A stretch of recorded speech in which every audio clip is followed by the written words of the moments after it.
Hello, beautiful people. If you're here for the first time on our channel, this is Denise Ramon, whose information will be in the description box and splashed on the screen. And she is going to channel my son, who's in the afterlife, about the campus riots and the anti-Semitism. But first, I want to talk a little bit about Denise. Since childhood, she's a part of our team. There's a tab on atlantiscaler.com called The Team, and she is one of those very coveted members. I just love her. Since childhood, Denise has been aware of her powerful gift of healing. Although she was unsure of where it came from and unable to openly discuss it, she still kept it close. Yet Spirit was not willing to remain silent and reminded Denise, oh, they can be pesters, that her life purpose was to lift and renew her fellow earthlings. Today, with Denise's connection to the afterlife, she's able to bring comfort to those who are grieving. With divine guidance and her own patience, Denise is able to craft a tailored wellness plan for each individual, taking into account their unique needs, which is so important. Is there anything else you would like to add to that? No, that's good. That's good. All right, it is good. All right, let's talk about this. Hi, Eric, I love you. He says, "Hi, Mama." He says, "I love you." He feels real nurturing today. Like he wants to cuddle. I just feel him just sinking Sit in my into the lap energy. after this, okay? Yeah. I just feel him like sinking into your energy. Oh, I I watched a know. lot of the iMemories videos with him when he was just 3 or 4. So cute. Gosh, Mm. so cute. All right. Eric, we're going to talk about the surge of anti-Semitism and the campus protests. To me, I just think this is otherworldly. I just can't freaking believe it. People have forgotten. So, what purpose is this serving for the collective? Well, Eric says it's on many levels. It's bringing awareness to what is and what isn't. It's bringing more to the surface of the discomfort, the hate, and all of that. It's bringing that to the surface, which we need to see more of that so that we don't just brush it aside. Because he says we've gotten a little bit numb to things.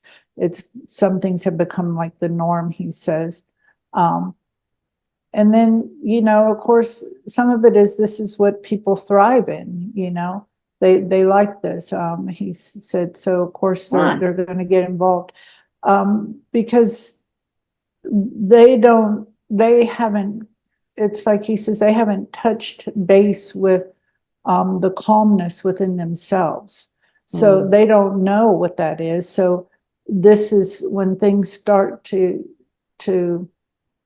get, like, if you want to use the word calm, they get uncomfortable with it. So they're always looking for action, and their type of action is chaos, drama. Do you think this would have happened, Eric, if we had not had the COVID pandemic and people were locked down for so long? He says yes, it would have happened if the same situation happened, what's going on now happened. Then he said yes, but maybe not as so. The way he says is so driven, so intensified is what he said. It wouldn't have been as intensified. But, being that we had the lockdown, people are more into, I'm not going to sit still. I'm going to say what I want to say. You can't control me and stuff like that. But he says it still would have happened. I don't know about as to the degree it is now. Okay. I just don't understand. I thought it would be the other way around because babies were burned alive. They killed their parents in front of them and rapes and all. And here's the other thing: the Hamas, who they elected into power, and that was the last election they ever had. Uh, you know, they chose them, and they're using their own citizens. Well, they're robbing them blind, but also they're using them as human shields, etc. So it makes it very hard for Israel to conduct a war that has essentially no civilian casualties. Is there a way? Should they be doing something different, Eric?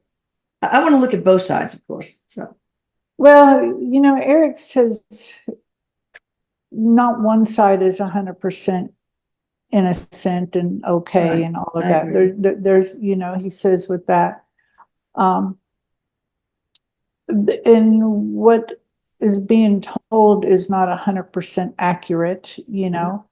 So they're only focusing on he says the gruesome details and all of that. He says that's what the news and media is really focusing on more, which makes it even more intense because Yeah. we as people are looking at that, and then it helps to keep instigated the stuff that's going on. So you're talking about the brutality against the Palestinians, right? Yes, Okay, yes, got it. Yeah. yeah, that's what he says. Okay. How can we affect I'm not going to say genocide because, this is just war, okay, of the Gaza people. What can we do? Any death is not a good thing. What can we do to deplete our government spending in this mass murdering of civilization? Stop paying taxes, wait for our government to fail or implode on its corrupt self? I agree. Very corrupt. I'd love to hear Eric's views on this and how we can attune ourselves with light to assist with saving both sides of this decades of revenge, vengeance, war. Well put. That is. Mm. Erik said, if just half of the country said, we're not going to participate in this, and, and stop feeding the government, is what he says, stop feeding the government, Yeah. then they wouldn't have anything to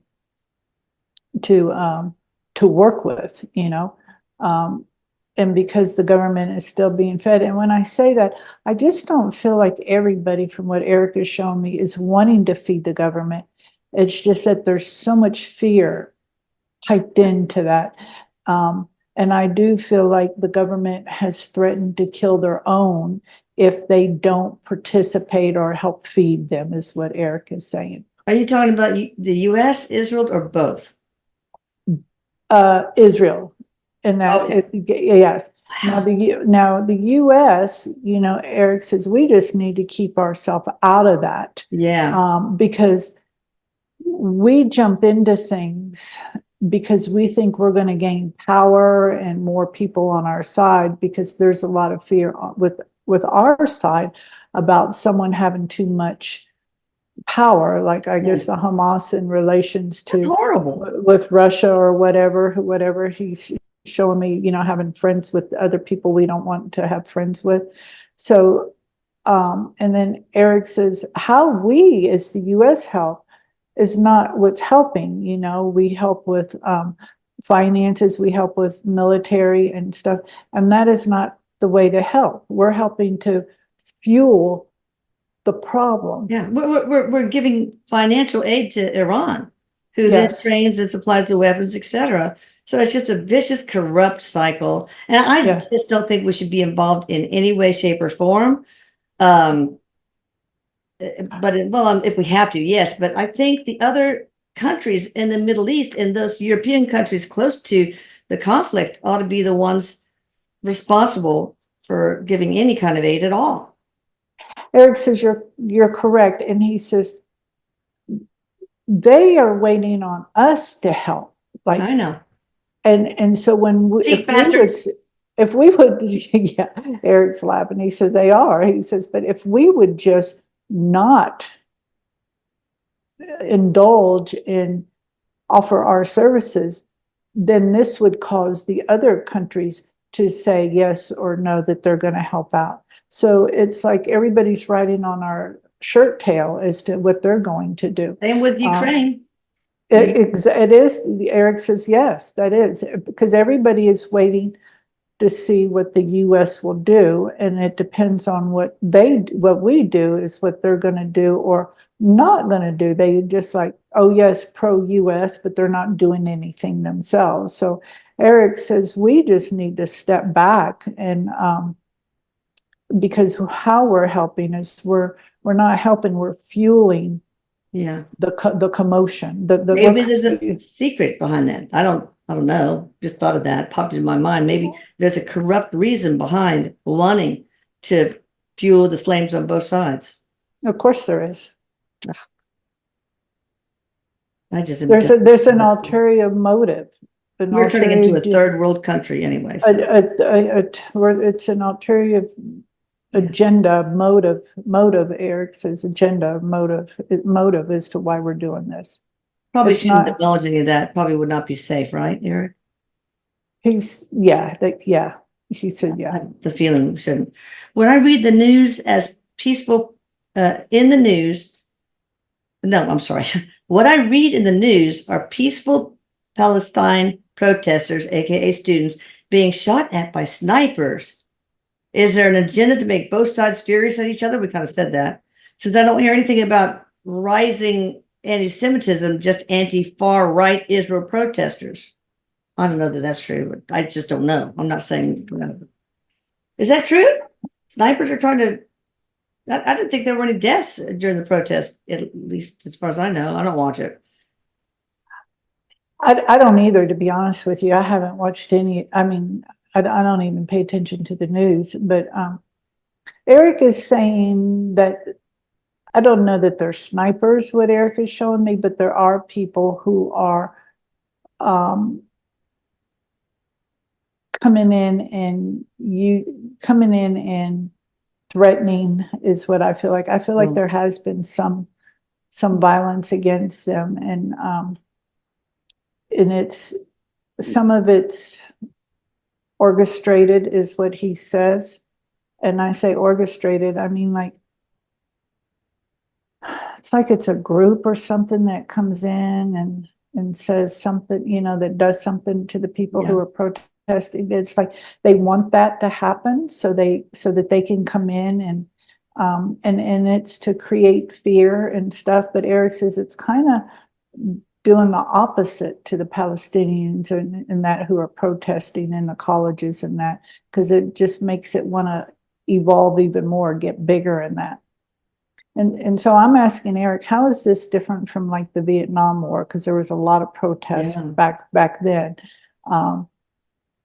Not that I remember, but I do remember people talking about it when I was in school and that. And Erik says the cause for that is different than what the cause is now, because we were talking about our people going over there. And this is about our government putting our finances into that, into this one, and we don't have any business in there. So what he says they do is, so our government will then start offering to give money elsewhere to the U.S., some other organization or whatever, and college, paying off college and stuff, to take attention away from what's being done. Oh. Yeah, that's called vote buying. I think it's very arrogant of us to sit there and give military advice to Bibi Netanyahu. He has to do this, and there's an ultimatum, and we weren't attacked. It was like multiplied 9/11 by tenfold or 100-fold. I can't remember. So I find that upsetting. I think we should just wash our hands. And if everything goes to hell in a handbasket, of course, yes, but giving aid to Iran so they can feed this whole thing, and then giving aid to Israel, and then withholding it, and it's just a messy situation, I think. Yes, and then and Erik says, and then it comes to where we as in the government, start complaining about what the other country's doing, threatening us and all of this and that.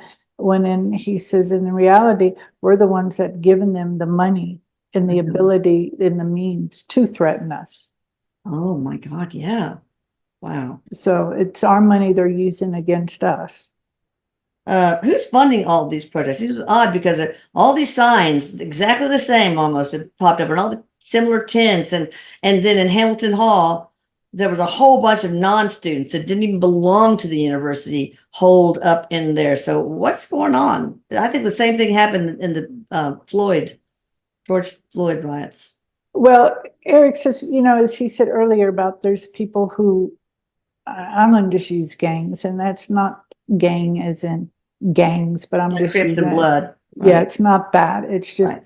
there are a group of people who are coming in to fuel the situation, who don't belong there. So yes, there are people who are not students coming in there and helping to fuel it, helping to create the fear and helping to instigate and stuff. And he said, yes, there are people coming in to do that.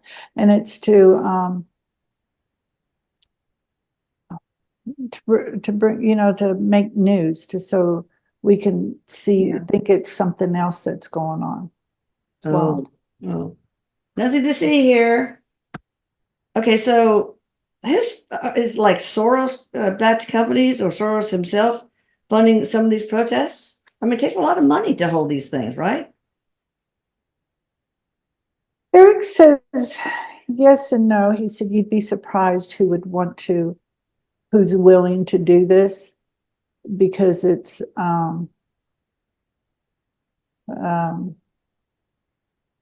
they feel they feel important. It's like, yes, and it's, to you and I it probably wouldn't be a lot of money, but for people who are in there, and plus I feel like they're promised stuff that maybe doesn't get fulfilled, is how Erik is showing me. And it's like stuff down the way and stuff, but it never comes to fruition. Right. He said, I don't feel like it's just one group Okay. funding it. I feel like there are several different pockets. Okay. Does Soros have anything to do with it? Erik says yes. Okay. Yeah. How big a degree, we don't know. What was I going to say? It was something. I don't know. Maybe it'll come back to me. I would like to get Erik's perspective on why the conflict is happening. We kind of talked about, oh no, I know it's about the university. Okay. But is it all because of Israel wanting the natural resources such as oil that is underneath the Gaza Strip? I didn't know that that was true.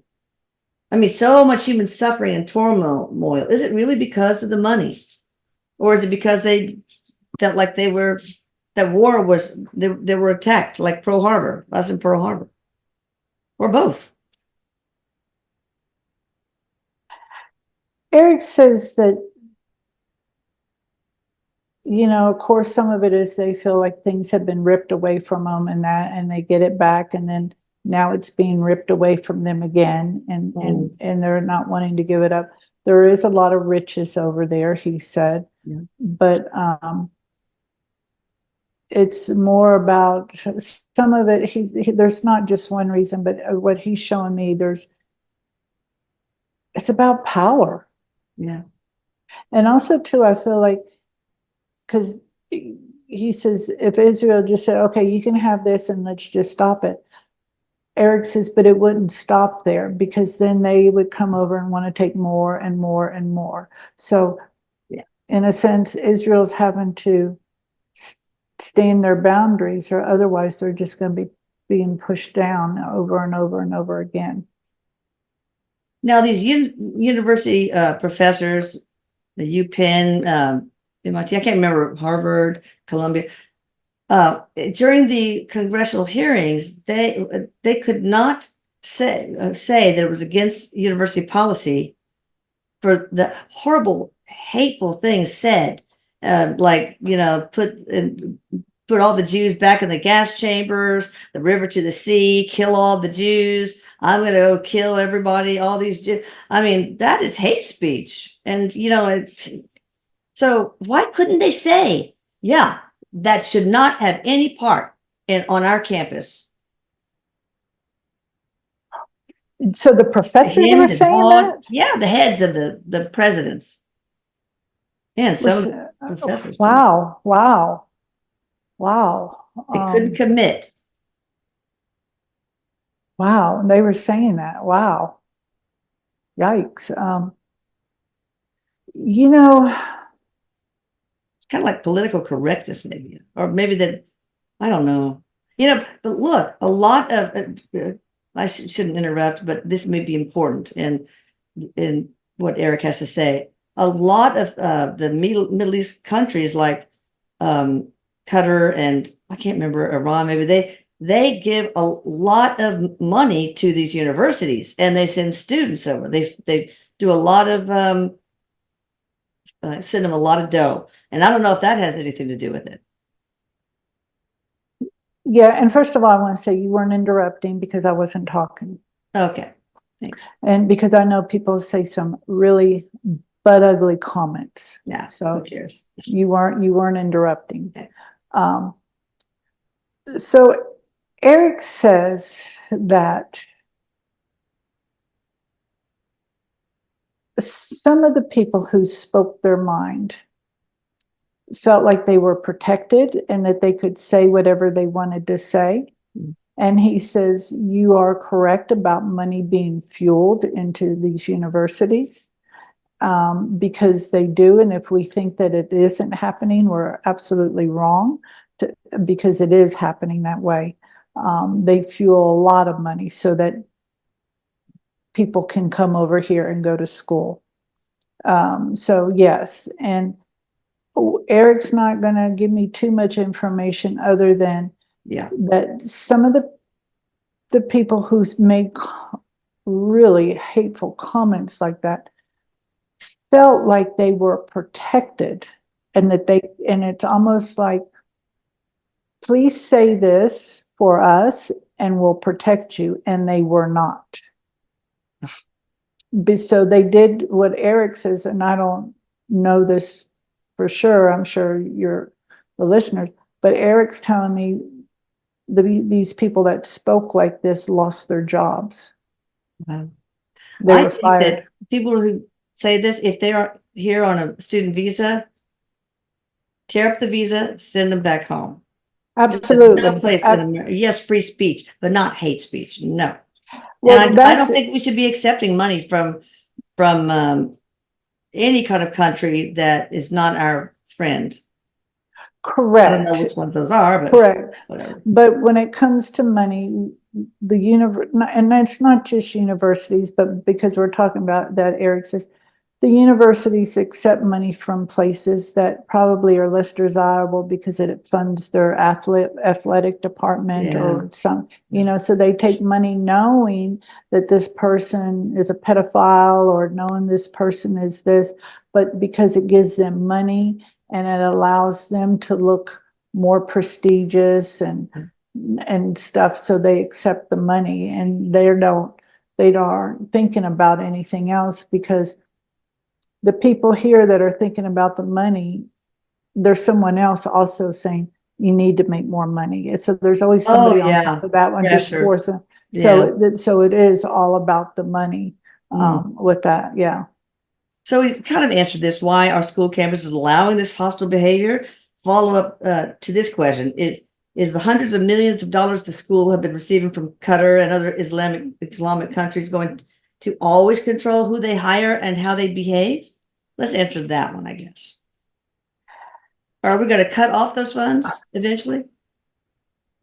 Erik is telling me, he's showing me 2 years. So within 2 years or something, we are going to start seeing some things change and shift in some of these universities, because he's telling me more secrets are going to come to the surface as time goes on, especially he says 6 months after the election, the U.S. presidential election, more things are going to start surfacing, and things are going to have to shift, and things will shift and change and stuff. Here's a general one. Why does anti-Semitism exist at all? Still exist? Why do people hate the Jews so much? I don't get it. Where the hell does that come from? I was just talking about that today to somebody in another country, about how people hate if you're not a certain color or certain style or something, and it's mind-boggling. Erik says it's because it's been taught. And people are not letting go of stuff, and it continues to be taught. It's not something, it's learned behavior is what it is. Okay. That's exactly what it is. I'm trying to look up for one of these questions. I don't have any idea what it is, who this is. Anyway, so who benefits from anti-Semitism? I'm going to still read that. Well, the people who are doing it benefit because otherwise they wouldn't do it. But in the end, nobody benefits from it because he says,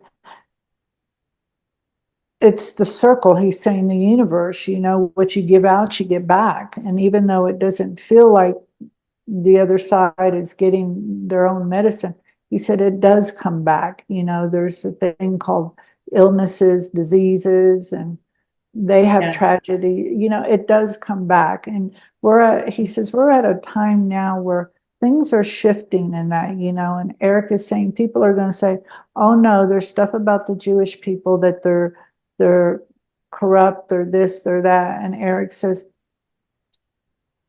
that is not what causes the hate. Is it jealousy? Because, it seems like long ago, even Jews were considered successful bankers, doctors, lawyers, all that stuff. Is there class warfare here going on? Well, Erik says, of course there's jealousy, but this is stories that continue to get told, so, and then also too, it's not that the Jewish people are 100% innocent. They're also no group is. They're also doing their share, it's there. What it is Erik is showing me it all goes down to greed. He's showing me the word greed. Almost everything does, which is very closely attached to fear. Yeah, very much so. Very much so. Okay. Why were Jewish people chosen for this role of taking the brunt of people's hate and evil aggressions? First of all, is that true? Probably.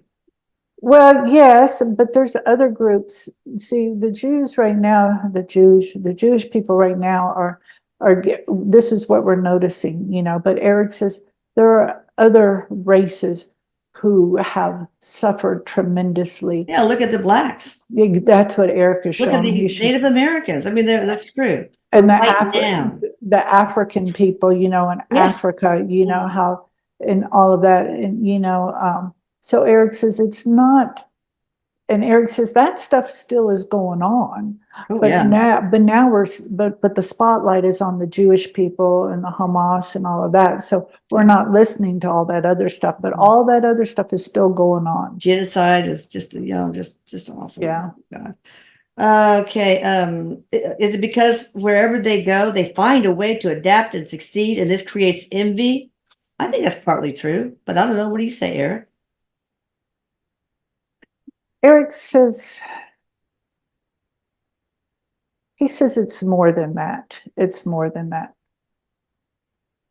One of the things he shows me is, and about the Jewish community, he's showing me they're all holding hands, like the chain has not been broken, because he's showing me like, everybody has a hand, and the chain is because there's a very strong knit community within the community itself. And what happens is the more of this other hate stuff that's going on, the stronger it becomes. Yeah, their unity. Mm-hmm. Yeah. Okay, why is there an acceptable double standard when attacking Jewish people or chanting from the river to the sea, which is the genocide of Jews, when it would never be accepted to say the same thing about blacks or Muslims? Well, it's because this is, Erik says this is the focus right now, because I don't feel like he wants to tell me too much. Okay. But I feel like there's. Yeah, keep us safe. Yeah. Yeah, I feel like there's more to this fight, this war, than what's really being told. And we can't know it. Right. Our government and other governments really know. And I just feel like And Erik says, you have some listeners that are pretty spot on with things as to why they're going on, what's going on there. But he says, this is what's going on. And the one thing he does want to say is that neither side is 100% innocent. No, it never is. All right. When will anti-Semitism end and what can be done to combat it throughout the world? I guess it comes from education for one thing, but Yeah, and Erik says the people have to want the education, because yeah. there's a lot of people that don't want the education. But he says where it starts is with you, and not you personally, but with each individual. And Erik has told me this since the beginning of COVID, that by 2035 we're going to see a big change on how things are. And he's really reiterating that again to me, and the way he's telling me, like, there's going to be heavier consequences for these, Okay, good. for this hate that's going around. And he's said there's going to be stricter, and I feel like they're already planning this here in the US, like stricter guidelines Oh, good. for you being able to come into the US if you Okay. are associated with something, and somehow, I don't know how Erik says, but there's going to be more of that going on. But he says it's definitely going to take decades and decades to do this, to help change. I don't think we'll ever be 100% free of it, just because we're humans. And that we're supposed to live a life of contrast. So, right. So what are the spiritual effects on the anti-Semite who has so much hate for the entire class or race of people? I mean, it must be a spiritual agreement or a contract, right? Or not? I don't know. For some, for some. Okay. One of the things it's doing is it's bringing more awareness of what isn't, so that it's helping to expand in consciousness, and it's helping to crack open up our heart chakra, is what Erik says. It's really doing that, because we're not all just sitting around thinking this is fun. But Erik says some of it is, yes, some of them are come here to help bring this awareness by fighting on the other side of the fence. But then some of it isn't contractual. It's they made choices to be involved in free that. will. Yeah. Okay. Does Hitler play any role in channeling his hatred of the Jews? Is he working with his current anti-Semitic population? No. No, you guys need to watch our Hitler interview, because it will shock you. He is not what you guys think. Yeah, Erik says no, not at all. He's definitely not. Okay, how does the current campus anti-Semite situation tie back to Amalek? Now, let me see, and there's one other question. Amalek were a people of the Negev and adjoining desert that were a hereditary enemy of Israel from wilderness times to early, oh, wait. Okay, let me see if I can find more. You must remember, Bibi said in Hebrew, you must remember what Amalek has done to you, says our Holy Bible, and we do remember.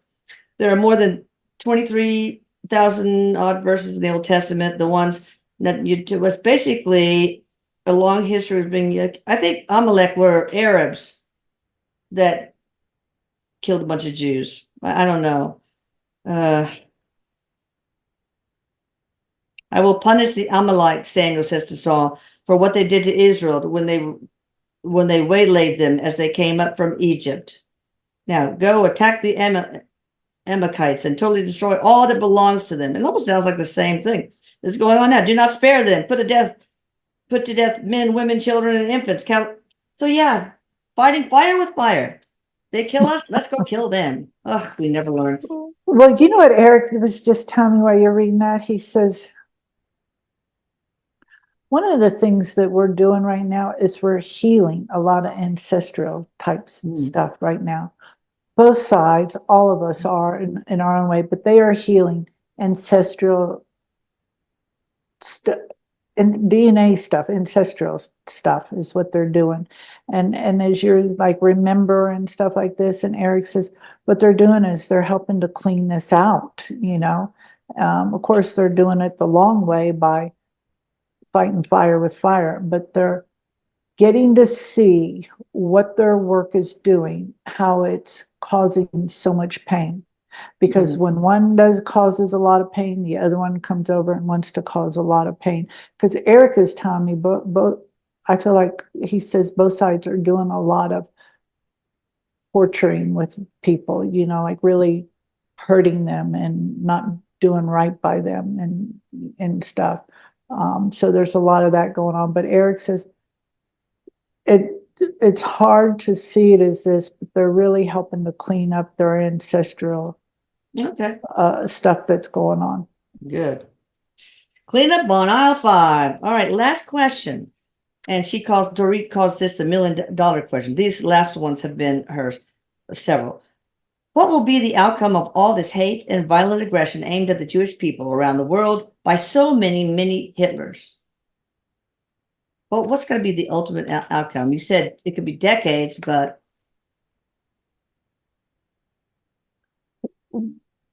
Erik says, you know, what's going to be the outcome of this is that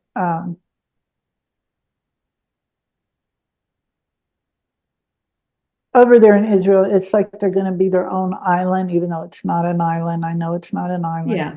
But it's like they're going to be their own island where they kind of stay to themselves, even though that there's peace. The Israelis and that, even though they know that there's peace and stuff, they're going to stay. But it's also going to be known that, and I feel like this is worldwide, where we're going to learn to stop talking about the past and stop bringing that into the front, because that is what's bringing all this stuff up. Is the stuff from the past the stuff from the past has not been healed, and that's why there's a continuous of this pain. Yeah. Well, and also with the Hamas, you know, and all of them, they're gonna see, because Erik says the bottom line is each and every one of those fighters who are causing these wars, there is a heart there somewhere. There is someone close to them that's going to get harmed or, you know, killed or whatever. Yeah. And this is going to start shifting and changing things for them. So Erik, you know, the UN back in 1940 something or other, 5 or established the state of Israel. They said, we feel so sorry for what happened to you with Hitler that we're going to give you your own country. I'm wondering what would have happened if they didn't do that. If instead they just like everybody just assimilate, be together, etc., you know, be neighbors, friends. Would we not have so much of this Middle East crap going on? I don't know, because Erik says the reason why we said here, we're going to give this back to you because we feel so sad for what Hitler did. The way Erik is showing me, let me give you this piece back so you won't know what all we did. Because I feel like there was some crap behind all of what, like there was a knowing, like people involved in all of that knew what was going on. And so to save face, let me give you some of this so that you don't do anything. They wanted it to go on, or they knew it was going on and just didn't do anything about it. Right. So it was kind of like, let me give you this hush money. Oh. And let you have this. And Erik is telling me the Israelis knew that other countries knew that what was going on, and didn't do anything about it when things were being told. FDR was a huge anti-Semite. That was told, because I feel like the way Erik is showing me, it couldn't have gone to the degree that it got if people would have stepped in, because it wasn't all of a sudden like, oh my God, look what's happening to the Israelis. people were talking and saying and doing, and nobody did anything, is what he's telling me. Not just in the US, but other countries. Oh, yeah, it's terrible. Yeah. But anyway, if they had said, just y'all, everybody mix and get along, breed with each other, would that have been a possible option? Or too much hate? Well, Erik says that would have been great, but you would have had to, that would be the best outcome, but Erik is telling me it wouldn't have never happened though, because those other groups, and I say groups, governments, whatever you want to call them, knew what they were doing. You know, it was it was like hush money is what they were giving them. Anything else before we close, Erik? He says more is going to be revealed about all of this. More is going to be revealed, and don't believe everything that you hear on the news. Yeah. Okay. And he says there are some of your listeners that really know a good portion of the truth behind all of this. I'm telling you, my viewers are very savvy people, very spiritual people. I just adore them. Yeah, and he says much more than I am. Well, and he says that they're following their intuition, and they're like, that doesn't feel right. So they dig deeper and deeper and deeper. Yeah, they do. All right. Thank you, Denise Ramon at DeniseRamon.com. Thank you, Erik. Congratulations on your new move, Denise. Oh, thank you. You enjoy that. I know that's a horrible thing to do, to move. Oh my God. It's the only way I can get rid of my crap though. But I haven't moved in 40 years, so don't do it. I love you both. Be sure you guys hit the subscribe button. We're trying to make it to 100K. Awesome. Bye. Bye. Big hugs. Big hugs.